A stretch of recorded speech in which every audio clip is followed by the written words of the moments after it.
मैंने सोचा आपको बधाई दे दूं। 2 नवंबर 2020 रात के 12 बजे से अडानी का हो गया एक और एयरपोर्ट। इस एयरपोर्ट का नाम है अमौसी एयरपोर्ट, लखनऊ। ये एक बात, मगर आपने उन ट्रेन्स को भी चलते हुए देखा जो ट्रेन्स अडानी की हैं। अडानी की ट्रेन्स को सक्सेसफुल बनाने के लिए हमारे प्रधानमंत्री जी क्या कर रहे हैं, आप ये भी देखिए।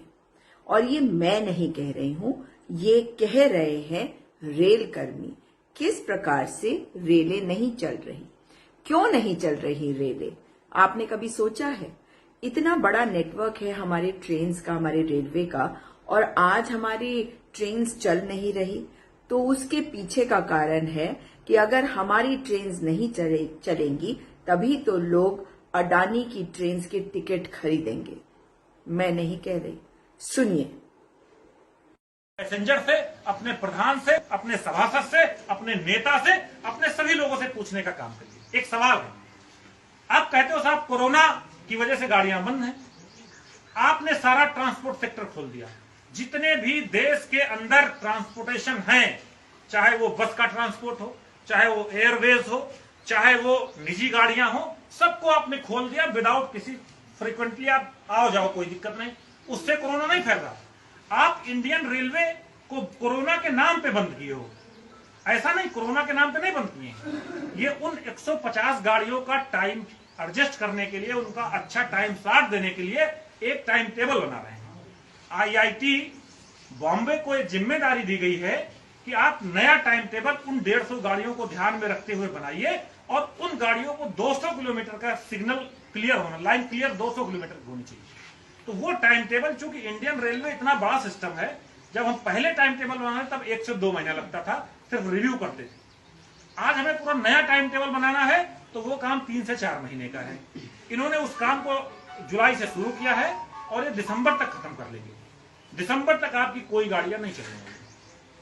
आप इस बात को समझिएगा, कोरोना की वजह से नहीं, कोरोना की वजह से तो मीडिया और टीवी में बताया जा रहा, लेकिन अंदर खानों में वो 150 गाड़ियां कैसे सक्सेस हों, कैसे उनको ज्यादा पैसेंजर मिले, कैसे प्राइवेट लोग फायदे में जाएं, उसका प्लान चल रहा। हम लोग बेवकूफ नहीं है, हम रेलवे बोर्ड की हर एक चाल को जानते हैं।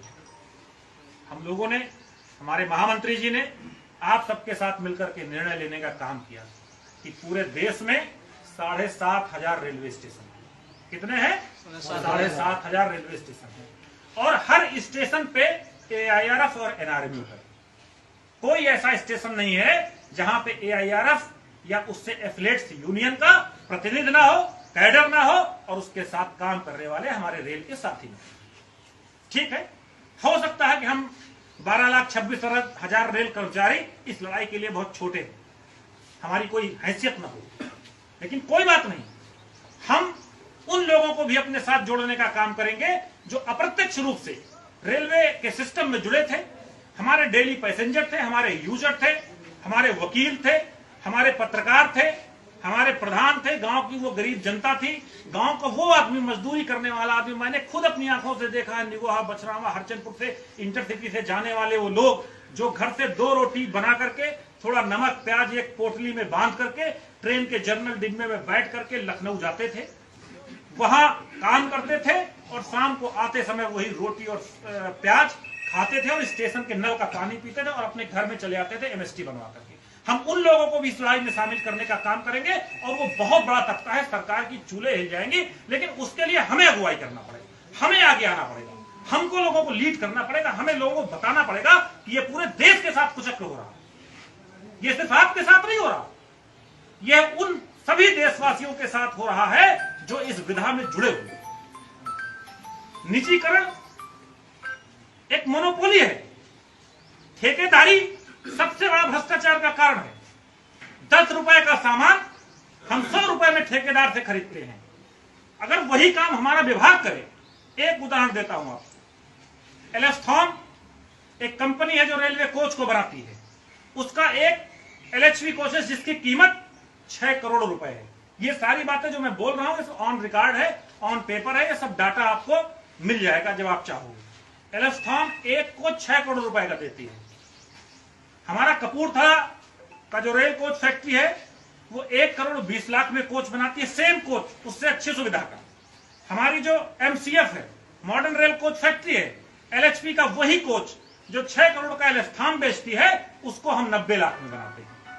बात समझिए आप हमारी, हम 90 लाख में अच्छा कोच बना के दे रहे हैं, पर हमारा प्रोडक्शन कम कर दिया गया। रेल कोच फैक्ट्री में पिछले फाइनेंशियल ईयर तक 2500 कोच बनाने का टारगेट था, अभी सिर्फ 1200 कोच बनाने का टारगेट है 1 अप्रैल से, और जिसमें से 500 कोच बन चुके। अब उन लोगों के पास काम ही नहीं है। ये सरकार की मोनोपोली है कि हम रेल कोच फैक्ट्री में कोच न बना करके एलेस्थान के कोच लेंगे। जो locomotive motive general electrical company 60 crore में बना करके दी, डुअल सिस्टम का इंजन, इलेक्ट्रिक से भी चलेगा, डीजल से भी चलेगा, 60 करोड़ में बना के दिया। हमारे चितरंजन के साथियों ने, चितरंजन लोकोमोटिव के साथियों ने उसी कोच को मात्र 6 करोड़ 40 लाख में बना के देने का काम किया। हम क्या क्यों नहीं काम देना चाहते? अगर हमारी कार्य पद्धति में कहीं कमी है, हम कहीं अच्छे से काम नहीं कर पा रहे, तो आप मुझे ट्रेन करिए ना, आप मुझे ट्रेनिंग दीजिए। मोदी जी सिर्फ लाल किले से चिल्लाते हैं इसके